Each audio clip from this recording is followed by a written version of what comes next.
Good morning. Well, I was just talking to a friend of mine. Oh, yeah, that imaginary friend. Don't start with me. Yeah, no, it's actually a real friend. Who was it? Junior? You know Junior? Take me down to Junior's farm. Oh, that friend. Yeah, the imaginary friend. I told you he's not imaginary. He's real. You have no friends. Oh, yeah, I got friends in low places, so leave me alone. So, what did Junior have to say? He's just like everybody else. He thinks I've lost my fucking mind. Oh, he thinks I've lost my mind. Sorry. It's okay. Do you care? Not at all. And what were you telling this Junior? Well, I was telling him that, like, the internet is like an oil well. How so? Well, it's like the new way to make cash. Hash. Yeah, it's a new way to make cash. Once you get it started, it's like an oil well that just keeps pumping money. Yeah, that's true. You have that. You have that one right. Did he listen? Probably not. Like I said, crazy. Yeah, yeah. You're in a daze, all right, a daisy. That's okay though. So what happens is you start small and you share and people share your shit and eventually it all comes back to you. You get it? I don't get it, Big Dan. See, all right, it's like Facebook. People get such joy out. I mean, it's like, can I get 100 likes? Can I get 1,000 likes? Well, whoopee shit, they're sharing the wrong stuff. What if they shared something they actually created and then shared it and then they modernized it? That's what it's called when you have a website and you have a YouTube channel or you have a Facebook page or you have a whatever, Twitter. You can put links, you can put ads on it, and all those ads, all those links should be about money. What do you think they have ads? Every time you click on an ad, it goes, somebody makes money. And what's money?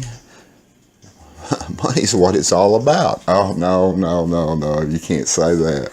Why not? The love of money, the Bible thing, yeah. No, it says money by Pink Floyd is the root of all evil. Money is the root of all evil, right? No, actually it says in the Bible, love of money is the root of all evil. Well, you just think you know everything, don't you? No, I know everything. Prove it. Well, ask me anything. What? You're just asking yourself, so you know the answer. Well, that's true. See? All right, what were we talking about? Oh, yeah, Junior. Oh, yeah, so I'm sure, did he go to your channel? I think he did. Why else would he respond? I don't know. Maybe he listened to it. Well, if he did, he's going to find out. He's going to remember a lot of stuff about AA and whatnot. What's AA? I don't think we're going to talk about that right now. Okay, I'll talk about it. All right, ready? Let me think. Think. So I don't have to drink. You like to drink. Yeah, I used to. I sure did. I used to drink like a fishy and loved every minute of it, I thought, until I didn't. And then things got a little rough. In fact, they got so rough, there was cuffs. We're rhyming today. Yeah, I'm always rhyming. And then I had what alcoholics call a moment of clarity. Think he knows about that clarity deal? I imagine he does. And what happened? I don't know.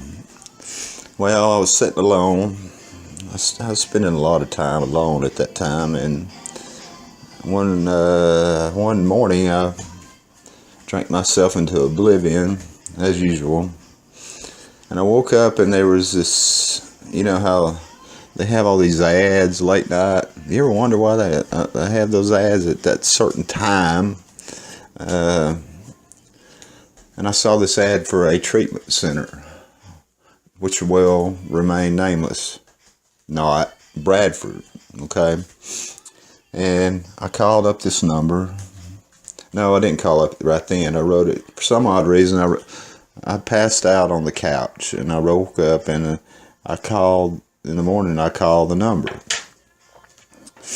And, of course, they want to help you, but that help might revolve around you having insurance. And they had to take my name, my number, and back then they had those, what you call landlines. I don't even know if I had a cell phone. I mean, at that time, I mean, I'd had one, but what do you got in your hand? It's a rock. That's my rock. Okay, anyway, where was I? Let's see. Oh, yeah. They called me back, and I guess they found out I had insurance, and they said they wanted to help me, but they didn't have a bed. So here you are trying to get some help, and they don't have a bed. So anyway, by now I'm saying, well, that was a waste. So in a little while they called me back, or no, it went on, and I went down and got beer and whiskey, Coors Light and Jim Beam, by the way. My favorite was the Beam, of course. And we go down there, I go down there and get a case, and I don't know, I think it was like a fifth, and because I didn't have anything, well, I had something to drink, I already drank it, and I had to go get more, and come back, and I'm pretty well into it, and they called me back finally about 4 o'clock that afternoon. I don't know, maybe been even later. They said, we found a bed. And I'm thinking it's going to be up at Madison. Anyway, it's not. It's in Warrior. And I said, what the hell is Warrior? I mean, I was already that far along. And so I said, well, how am I going to get there? I'm already in the soup, as it were. And they said, we're going to send somebody after you. I said, really? You do that? Well, yeah, they do that. I mean, they want that insurance money. They'll freaking walk and hold your hand and tote you down there if they have to. Well, it's a big chunk. Yeah. What year was this? What does it matter? 1999. I believe, yeah. What date was it? How would I remember that? Your sobriety date? Oh, yeah. May 13th. Are you sober now? Yeah. Pretty much. What does that mean? Well, I'm sober from alcohol. Thank you very much.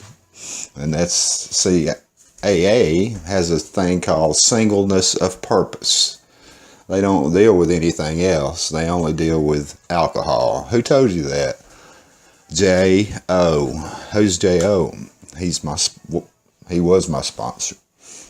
What'd you fire him? Actually, I could. No, I didn't fire him. He passed on.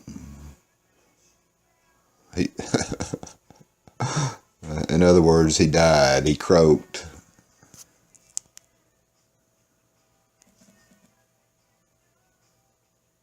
Is this silly thing still recording? Yeah. 10:08.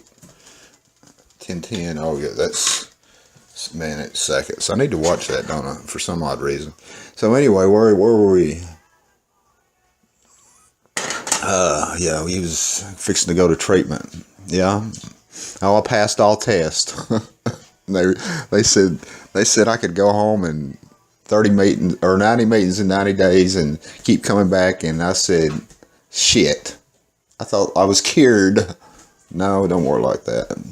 So what happened? I don't know. I started going to those meetings, those secret meetings, and what happened then?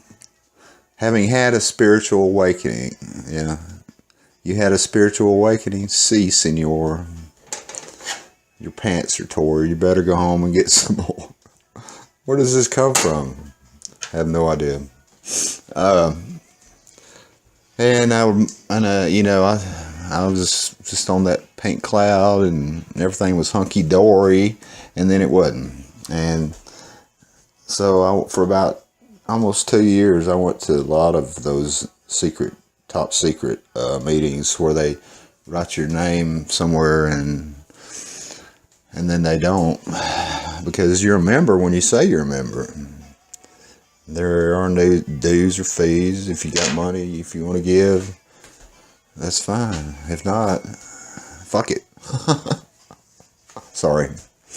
And it went on like that for quite a while, and I enjoyed it. But most of all, I think my sponsor enjoyed it. And I think JR, enjoyed it. So, in fact, I sort of miss it.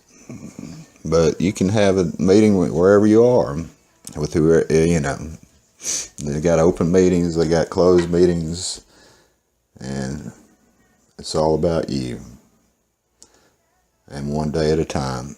So, let's talk about something else. What do you want to talk about? Oh no, you got me sidetracked. That's okay too. Alright.